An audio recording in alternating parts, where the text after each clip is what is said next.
Another example is one of the colleges, I was told, they have their light duty custodians and they have their heavy duty custodians. The heavy duties are the ones that strip and wax the floors, get out and change the lights. The light duty ones just go around doing the light dusting. Well, guess who gets hired for each job?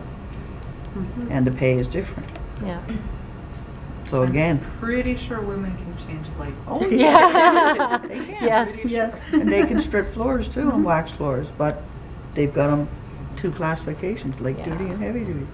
We have to have a framework where we can say that these two jobs have to be compared as to their responsibility and the training and what the environment is, so that we can say which one, how they should be fairly paid. I am a healthcare aide, so I work in a unionized place, so the wages are the same, but same doesn't go for people who are working for the private employer or working in home cares, and I mean, they have the same qualifications, but they are paid less. For what reason, I don't know. So what happens with the unionized jobs is the employer creates classifications. And now with their new classification tool that they've done is, in order to move to a higher classification, you have to do minimum 50% of that higher classification level.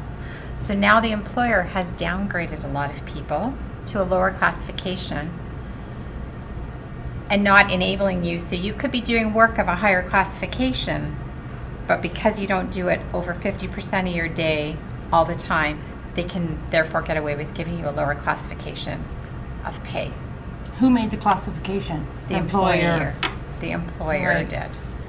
Actually really angry at myself that I didn't understand that this was happening and I was naive to it. I actually felt ashamed of myself that I didn't know this was going on.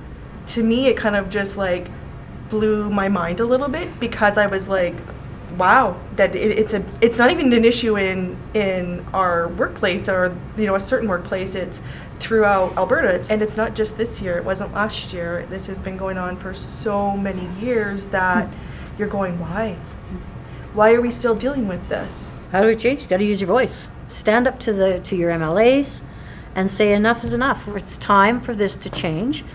But unless we use the collective voice of our membership, we will not be successful in getting this government to change and to adapt and to enact legislation that protects every worker in this province.